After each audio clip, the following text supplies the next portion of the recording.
বা ডাক্তৰৰ ওচৰলৈ গ'লে কি হ'ব সেইটো ভাবিহে মোৰ বৰ চিন্তা হৈছে কাৰণ ডাক্তৰেতো গমেই পাব যে সেইটো ফেক ৰিপৰ্ট কি হ'ব এতিয়া আমি কেনেবাকৈ ফচি নাযাওঁতো ঘৰৰ পৰা এনেকৈ আপুনি ক'ত ওলাই গৈছিল সেইটো কওক জীৱনটো অকল আপোনাৰে নহয়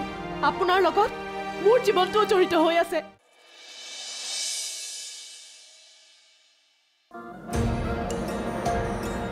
মা আপুনি বহি লওকচোন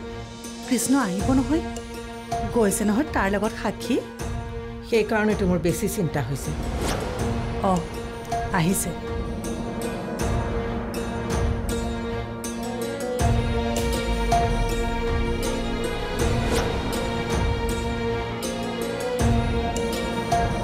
বাবা বহচোন কলৈ গৈছিলি তই মোক নোসোধাকে হা কলৈ গৈছিলিনো আইতা মনে মনে থাকা ঘৰত নোকোৱাকৈ লৈ যাবলৈ তোমাক কোনে অধিকাৰ দিলে পুৰণা বন্ধুৰ লগত তোমাৰ ফুৰিবলৈ যোৱাৰ ইচ্ছা তুমি যোৱা তাক কিয় সাঙুৰি লৈ গৈছা আপুনি ভুল বুজিছে আইতা সাক্ষীহঁত মোৰ লগত ফুৰিব যোৱা নাছিল কৃষ্ণ ছাৰ ঘৰৰ পৰা ওলাই যোৱা দেখি সাক্ষীও পিছে পিছে গৈ নিজেও এটা সৰু এক্সিডেণ্টৰ সন্মুখীন হৈছিল আৰু তেতিয়াই মই সাক্ষীক লগ পাইছোঁ হ'ব ইমান সাক্ষীৰ ফলীয়া হৈ কথা ক'ব নালাগে মোৰ সব জনা আছে কোন কেনেকুৱা ইমান নাটক কৰিব নালাগে তাৰমানে সাক্ষীয়ে ভৰিত দুখ পোৱাটো মিছা নেকি এক্সিডেণ্টটো মিছা ৰাজ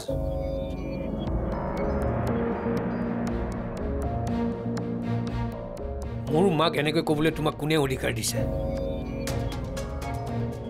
এতিয়ালৈকে তোমাক মই নিজৰ ল'ৰা বুলি ভাবি আছো কাৰণে একো কৰা নাই নহ'লে বুজি পালি নহয় এতিয়া কোন সঁচা কোন মিছা চৰি ছাৰ আপোনাৰ যি শাস্তি দিবলৈ মন যায় দিব পাৰে মোৰো ভাল লগা নাই আইতা কেনেকৈ ক'ল কিন্তু আইতাই সাক্ষীৰ কোনো দুখ নথকাকৈ সাক্ষীক ভুল বুজি আছে কৃষ্ণ ছাৰ ঘৰৰ পৰা ওলাই গৈছে গেট পাৰ হোৱাৰ সময়তে সাক্ষীয়ে দেখি ছাৰৰ পিছে পিছে গৈ সাক্ষী এটা এক্সিডেণ্টৰ সন্মুখীন হৈছিল আৰু তাৰ প্ৰমাণ সাক্ষীৰ ভৰিখন তাৰ পাছতো আইতাই সাক্ষীক নুবুজা বাবে মোৰ অলপ বেয়া লাগিছে বেয়া নাপাব ছাৰ বোৱাৰী হ'ল বুলি সদায় বেয়াই হ'ব নেকি বোৱাৰীকতো ছোৱালী বুলি ভাবিব পাৰি বেনিতা লক্ষীক কৈ বাবাৰ ৰুমত যিমান বস্তু আছে মোৰ ৰুমলৈ পঠিয়াই দিবা আজিৰ পৰা বাবা মোৰ লগত থাকিব হ'ব মা বাবা বল বল বলচোন আকৌ সাক্ষী মিছ তুমি যোৱা গৈ যোৱা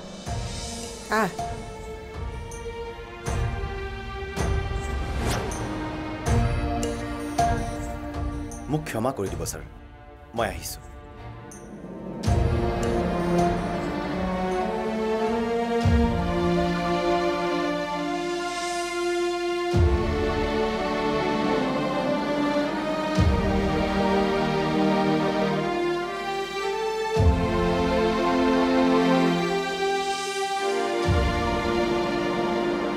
দেউতা মোৰ কপালখন বৰ বেয়া আজিলৈকে কাৰো একো বেয়া নকৰাকৈও মোৰ ইমান বেয়াই হৈ আছে চবফালে মোৰ দেউতা সৰুতেই হঠাৎ ঢুকাই থাকিল গাঁৱৰ মানুহে কাৰণটো মোক বুলি কৈছিল ময়ে হেনো অমংগলীয়া তাৰপিছত মই ডাঙৰ হলো মা অসুখীয়া হ'ল মাৰ চিকিৎসা মই যিমান পাৰোঁ অকলে কৰিছিলোঁ আৰু দেউতা তাতো গাঁৱৰ মানুহৰ প্ৰশ্ন তাই কেনেকৈ অকলে চিকিৎসা কৰি আছে ভিতৰুৱাকৈ তাই কিবা বেলেগ কাম কৰি আছে নেকি মই সেইবোৰ সহ্য কৰিছোঁ দেউতা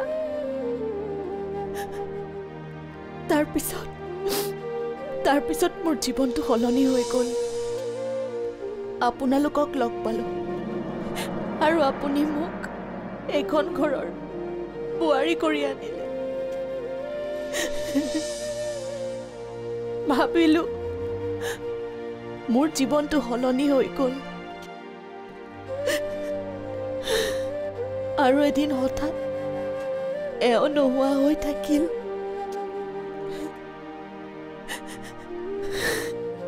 এও আৰু কেতিয়াও ঘূৰি নাহে বুলি মোৰ শিৰৰ সেন্দুৰ সকলোৱে মচি পেলাব ক'লে মই মচিলো দেউতা মই এইবোৰ সকলো সহ্য কৰিব পাৰিছিলো কাৰণ আপুনি মোৰ লগত আছিলে আপুনি মোক নিজৰ জীয়েকৰ দৰে বিশ্বাস কৰিছিল কিন্তু এতিয়া আৰু মই সহ্য কৰিব নোৱাৰিম দেউতা আপোনাৰ বিশ্বাস নোহোৱাকৈ মই একো কৰিব নোৱাৰো দেউতা Disgusting. Sorry, Ma. Sorry.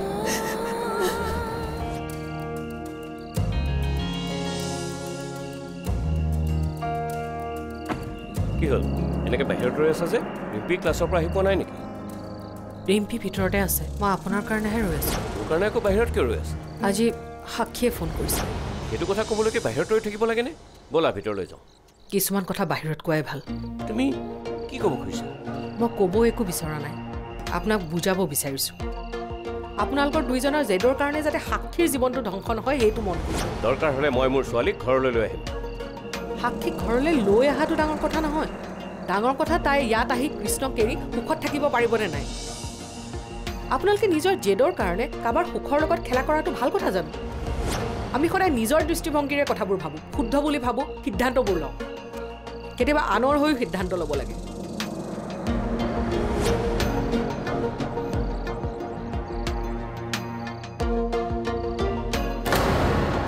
এখেতে আৰু আপুনি আজিলৈকে এইখন ঘৰত কিমান মানসিক কষ্ট পাই আছে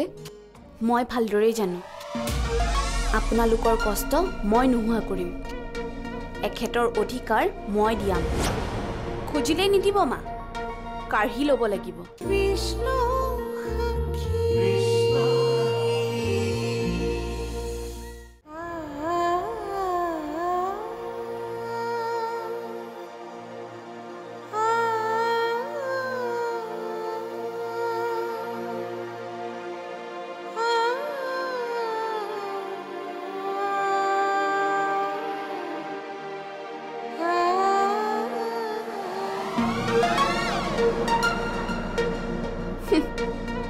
এনেকৈ বহি বহি দুখ দেখুৱাই ইমোশনেল ব্লেকমেইল কৰি আৰু লাভ নাই আপুনি এইখন ঘৰৰ পৰা যোৱাটো প্ৰায় কনফাৰ্ম তুমি এনেকৈ কিয় কৈছা মোৰ মানুহজনৰো এইখন ঘৰত আপোনাৰ মানুহজনৰ সমানেই অধিকাৰ আছে কিন্তু বৰ্তা আৰু দাদাই তেওঁক সেই অধিকাৰ নিদিলে নাই কিন্তু কেনেকৈ কাঢ়ি ল'ব লাগে সেইটো ময়ো জানো আৰু মই ল'ম নোৱাৰিবা কাঢ়ি লোৱাটোক ডকাইতি বুলি কয় আৰু ডকাইতি কৰি কেৱল সোণ ৰূপহে গোটাব পাৰি এখন ঘৰৰ মৰম আৰু অধিকাৰ নোৱাৰে আপোনাৰ এডভাইচ শুনিবলৈ কোৱা নাই যিটো হ'ব সেইটোহে কৈছোঁ আপোনাৰ কথা আৰু এতিয়া কোনেও নুশুনে এজনী ড্ৰাগছ এডিক্টেড বোৱাৰীৰ কথা কিয় শুনিব মই যে ড্ৰাগ এডিক্টেড নহয় সেইটো কাইলৈ প্ৰমাণ কৰি দিম মই নিজেই ডক্টৰৰ ওচৰলৈ যাম লাভ নাই ডক্টৰক মই পইচা দিয়াৰ বাবে সেই ৰিপৰ্টটো বনাই দিছিল গতিকে আপুনি আৰু বেলেগকৈ ৰিপৰ্ট চেঞ্জ কৰিবলৈ গৈ মোক একো কৰিব নোৱাৰে তুমি এনেকুৱা কিয় কৰি আছা বিকিয়ে ভালকৈ কাম কৰিলে দেউতাই কোম্পানীৰ আধা শ্বেয়াৰ এনেই লিখি দিব নিজৰে ঘৰখন ভাঙিবলৈ এনেকৈ তুমি উঠি পৰি লাগিছা এইখনটো এতিয়া তোমাৰো ঘৰ মোৰো ঘৰ নহয় মোৰেই ঘৰ তোমাৰ চকুত চাই ধৰিব পাৰিছিলোঁ তুমি যে ঘৰ ধৰিবলৈ অহা নাই ভাঙিবলৈ আহিছিলা ৰাইট আপোনাক বুজোতে অলপ সময় লাগে ন সময় মোক নালাগে সময় মই সন্মুখৰ জনক দিওঁহে যাতে নিজকে সলনি কৰি ল'ব পাৰে তোমাকো দিছিলোঁ কিন্তু আৰু নিদিওঁ সকলোৰে কথা সহজভাৱে মানি লোৱা সাক্ষীক ইমান দিনে তুমি লগ পালা কিন্তু যিহেতু মোৰ মানুহজনক আৰু এখন ঘৰৰ ওপৰত তুমি বেয়া চকু দিছা এতিয়াৰ পৰা সাজু হোৱা এজনী অন্য ৰূপৰ সাক্ষীক লগ পাবলৈ এইখন ঘৰৰ শিল এটাও তোমাক ইফাল সিফাল কৰিবলৈ মই নিদিওঁ বুলি কথা দিলোঁ গতিকে নিজকে চম্ভালি ৰাখা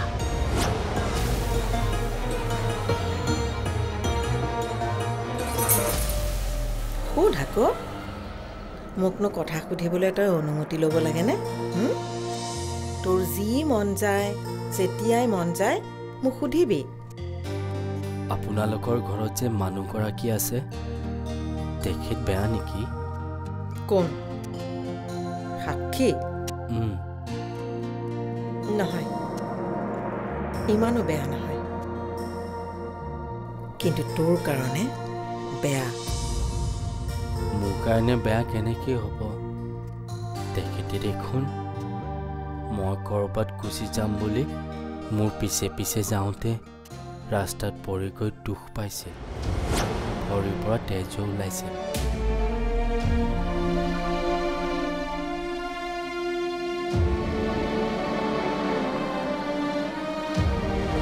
দেখিছোঁ মই কিন্তু তই এতিয়া তাইক কথাবোৰ ক'ব নালাগিছিল নহয় আপুনি ঠিকেই কৈছে তুমি তাইক এতিয়াই কথাটো ক'ব নালাগিছিল লাগে নে নালাগে মই ভালদৰে জানো মা সাক্ষীবাক আমি সহজ সৰল বুলি ভাবি থকাটো আমাৰ বাবে ভুল হৈছে কিন্তু সাক্ষীয়ে যে কথাবোৰ দাদাক কৈ দিব আৰু তাইৰ কথাবোৰ দাদাই সোনকালে বিশ্বাস কৰিব সঁচা কথা আৰু দাদাই যদি তাইক এপাক বিশ্বাসত লয় বিপদ কিন্তু আমাৰে হ'ব কিবা কৰি দাদাৰ বিশ্বাসটো যদি নাইকিয়া কৰিব পাৰোঁ আৰু এতিয়া যদি নাই কাকলি তই ভুল কৰিলি নাই কৰা আপোনালোকে এনেই চিন্তা কৰি আছে তাই কাকো একো নকয় নিজকে সহ্য কৰি দেখুৱাব খোজা স্বভাৱটো জানেই নহয় নিজে মোৰ বিৰুদ্ধে যুঁজি যাব কিন্তু নোৱাৰিব যে সেইটো নিশ্চিত কিন্তু তুমি কি কৰিব খুজিছা সেইটোতো আমাক স্পষ্টকৈ কোৱা অঁ তই কথাখিনি আনক ক'ব নোৱাৰিলেও এখেতকতো ক'ব পাৰ এখেতটো শাহুমাৰ মোৰ দৰে এখেতৰ তোৰ ওপৰত সমান অধিকাৰ আছে ন বিয়নী মা এখেতে আৰু আপুনি আজিলৈকে এইখন ঘৰত কিমান মানসিক কষ্ট পাই আছে মই ভালদৰেই জানো আপোনালোকৰ কষ্ট মই নোহোৱা কৰিম এখেতৰ অধিকাৰ মই দিয়াম খুজিলেই নিদিব মা কাঢ়ি ল'ব লাগিব মাথো আপুনি মোৰ ওপৰত বিশ্বাস নেহেৰুৱাব বিয়নী কাকলিয়ে ঠিকেই কৈছে মাত্ৰ আপুনি কাকলিৰ ওপৰত বিশ্বাস ৰাখক চাব আপোনালোকৰ অধিকাৰ আপোনালোকৰ হাতৰ মুঠিত মাথো কামবোৰ ভাবি চিন্তি কৰিবা সেই ছোৱালীজনী কিয় মাতিছ তাইৰ পৰা বিপদ হ'ব পাৰে তাইৰ পৰা বিপদ হ'ব কিন্তু আমাৰ নহয় সাক্ষীৰ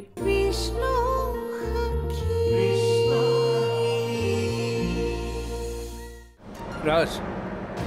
আগতে বিভূতিয়ে টেণ্ডাৰ পেলোৱা কোম্পানীবোৰত আমি টেণ্ডাৰ পেলোৱা নাছিলোঁ এতিয়া পেলাম তুমি লাভৰ কথা চিন্তা কৰিব নালাগে বাছ আমি টেণ্ডাৰ পাব লাগে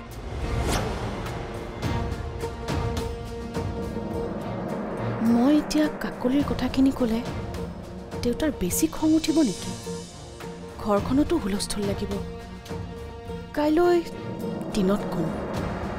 কিন্তু কম কি বুলি প্ৰমাণ নোহোৱাকৈ দেউতাই জানো বিশ্বাস কৰিব দেউতাই বিশ্বাস কৰিলেও বাকী মানুহখিনিয়ে লোয়েষ্ট এমাউণ্টৰ টেণ্ডাৰ পেলোৱা ঠিক আছে অ'কে আখি কিবা ক'বা আগতে প্ৰমাণখিনি গোটাই লওঁ আখি দেউতা কি হ'ল কি চিন্তা কৰি আছা মই মাতাও তুমি গম নোপোৱা চৰি দেউতা মই মানে ক'ব খুজিছিলোঁ যে তুমি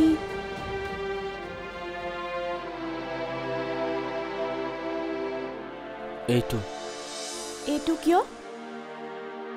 আপুনি যে ভয় দুখ পাইছিলে সেইকাৰণে এইটো লগাই দিব আহিছিলোঁ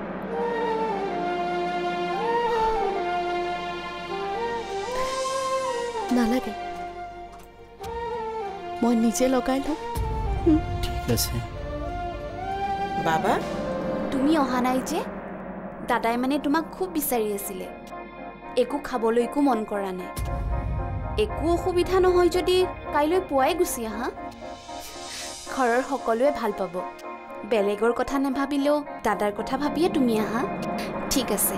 মই ৱেইট কৰিম সেই ছোৱালীজনী কিয় মাতিছ তাইৰ পৰা বিপদ হ'ব পাৰে তাইৰ পৰা বিপদ হ'ব কিন্তু আমাৰ নহয় সাক্ষীৰ ৰং আৰু সাক্ষী দুয়োজনীয়ে যদি এইখন ঘৰত থাকে তেতিয়া ভবামতে কামবোৰ নহ'বও পাৰে তই কিবা খেলি মেলি কৰিবি যে না লাগিছ তই চিন্তা নকৰিবি মা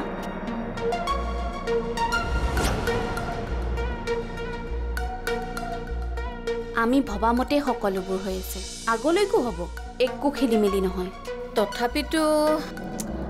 মা বিক্ৰমক ভাল পোৱাৰ এক্টিং কৰিয়েতো এখন ঘৰলৈ বিয়া হৈ আহিম বুলি ভাবিছিলোঁ এতিয়াতো বোৱাৰী হৈ আহিলোঁ কোন হয় বৰ ধনী নেকি সদায় ইয়াত আহি দামীতকৈও দামী মদ কিনি খায় বহুত ধনী ঘৰৰ ল'ৰা এইটো ইণ্ডাষ্ট্ৰিয়েলিষ্ট ফণীমাধৱ দত্তৰ ভতিজাক বিক্ৰম মই যে ভুল আছিলোঁ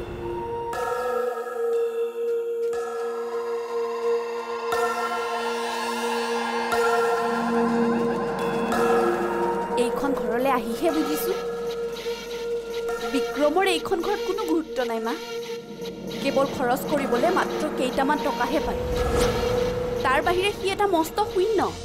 এতিয়া তই সেইবোৰ চিন্তা কৰি থাকিব নালাগে মুঠতে যিকোনো প্ৰকাৰে সকলো সম্পত্তি বিকি নামত আনিব লাগিব তাৰপিছত সেই মূৰ্খটোৰ নামৰ পৰা তোৰ নামলৈ আনিবলৈ তোক আৰু মই শিকাব নালাগে তাকেইতো মিলাই আছোঁ মা এবাৰ কৃষ্ণ আৰু সাক্ষীক এইখন ঘৰৰ পৰা নোহোৱা কৰিব পাৰিলেই হ'ল তাৰপিছত এই সকলোবোৰ